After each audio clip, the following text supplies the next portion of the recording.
Baik, selamat pagi rekan-rekan sekalian, berjumpa kembali di Dana Permana Sumut ya, channel YouTube. Nah, kali ini kita akan mensimulasikan bagaimana mengisi laporan harian kegiatan coklit di hari ke-13. Oke. Jadi masa kerja Pentari dan melakukan coklit ini sudah memasuki pertengahan ya, babak 16 besar. Ini tentu akan menjadi pemicu bagi Pantari untuk melakukan coklit dengan lebih baik.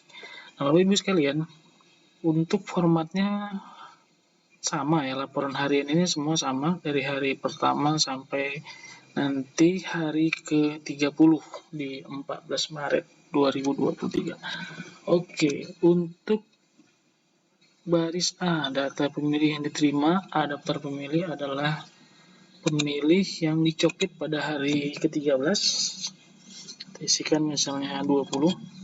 Kemudian untuk baris B, pemilih baru atau A daftar potensial pemilih. Nah, ini pemilih yang dengan kategori pemilih baru yang belum terdaftar dalam formulir A daftar pemilih. Misalnya kita isikan 10. Oke. Nah, pemilih TMS ini adalah pemilih yang diberikan kode. Ini ditandai dari pemilih A ya, diberikan kode dari pemilih A. Jadi pemilih TMS ini adalah pemilih yang di-TMS-kan dari pemilih A atau data pemilih diterima. Kita berikan contoh misalnya 10. Nah, dari 10 ini kemudian dirinci berapa yang meninggal, berapa yang ganda di bawah umur, TNI, Polri, atau salah penempatan TPS. Saling meninggal ada 2,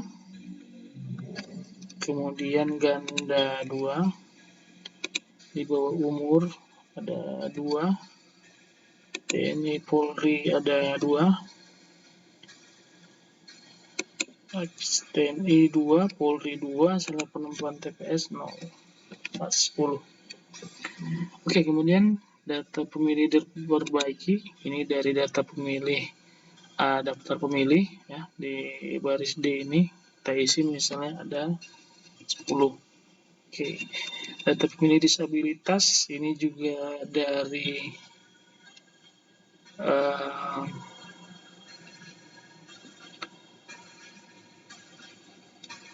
pemilih model A ya, pemilih disabilitas.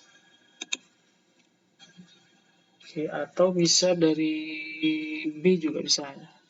Oke, kita anggap saja dari model A. Pemilih disabilitas itu ada 2. Disabilitasnya apa? Misalnya disabilitas fisik 2. Oke, sini 0, sini 0, sini 0, 0, sini 0. Nah, stiker yang diterima ini berkaitan dengan data pemilih yang dicoklit pada hari dimaksud atau hari ke-13. Ada pemilih data pemilih yang diterima itu 20 ya. Ini berarti pemilih sesuai. Kemudian pemilih baru ada 10 ke 30. Kemudian pemilih yang di TMS itu ada 10. Kemudian pemilih diperbaiki ada 10. Pemilih disabilitas ada 2. Nah, jadi stiker yang diterima ini disesuaikan dengan jumlah berapa kakak dari pemilih-pemilih yang disebutkan tadi, apakah A daftar pemilih, kemudian daftar potensial pemilih TMS, kemudian data pemilih diperbaiki, kemudian disabilitas berapa stiker yang digunakan. Kita buat 10. Stiker terima, stiker digunakan tidak 10. Kakak hasil coklit 10. Nah, lembar A tanda bukti terdaftar dibagikan juga kita buat ini 10. Oke.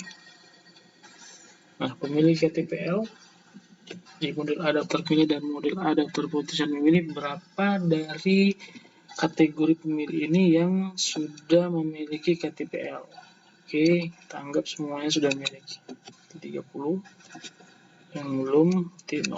Nah, kemudian kita masuk total. Total pemilih ini adalah jumlah dari daftar pemilih diterima, kemudian ditambah pemilih baru, kemudian ditambah pemilih yang TMS, kemudian ditambah data pemilih yang diperbaiki, kemudian ditambah data pemilih disabilitas 2. Jadi ada 20 tambah 10 30 tambah 10 40 tambah 10 50 tambah 2 52. Nah, di catatan hasil cok ini boleh diisi rincian ya. Misalnya di yang poin A atau di huruf A, L-nya L sama dengan 10, kemudian P sama dengan 10. Kemudian di nomor berikut, nomor 2, untuk pemilih baru, B, L sama dengan 5,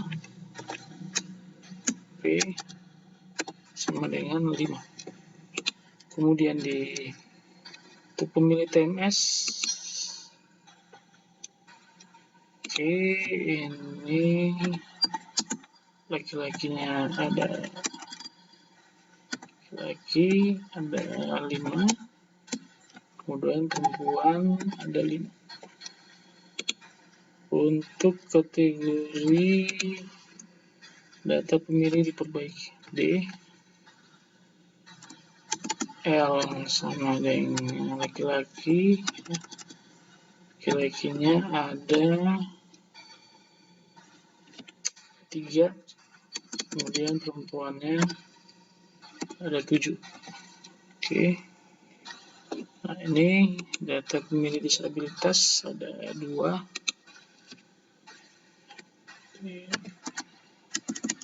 L 2, P. Nah, di sini diisikan kabupaten kota, lokasi coklit, dan kemudian tanggalnya berapa ya, buat tanggal 20